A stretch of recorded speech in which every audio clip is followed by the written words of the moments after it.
So after 17 long years, a new Bad Boys movie is out with Will Smith and Martin Lawrence back, but this time without Michael Bay in the director's chair. Previously, I have seen both Bad Boys but never really loved them. They were both really enjoyable action comedies with two very charismatic leads who play off each other very well.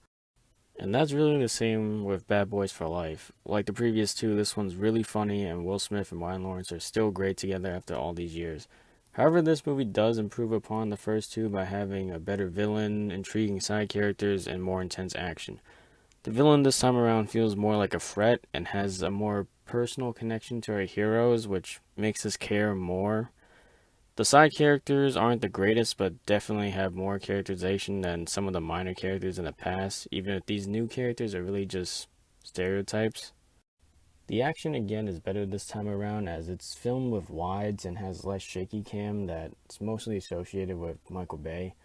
I think including hand-to-hand combat in this one was able to shake up the action from the usual shootouts in these movies, which kind of made it more interesting. There were also some pretty creative things that were done with the action, including inventive camera angles and adding neon colors, which made the action pop out more.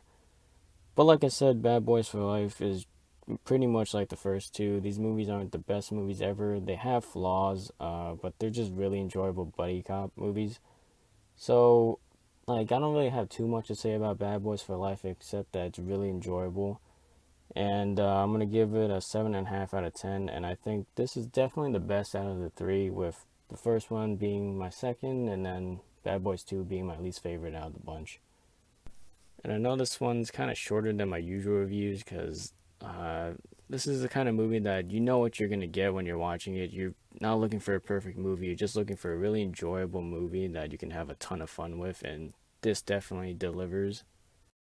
And for those of you who've been waiting for my top 10 video that I kind of promised that would be out by the first week of January, I kind of recorded it, didn't like the way it turned out, so I kind of just put it off, and then stuff kept coming up and I just didn't get a chance to record it. And by the time I did want to, it was kind of too late because everybody already did their top tens already. So yeah, but what I'm gonna do is I have one more review that's gonna come out sometime this week, and I'm kind of gonna add that those top 10 lists to that video.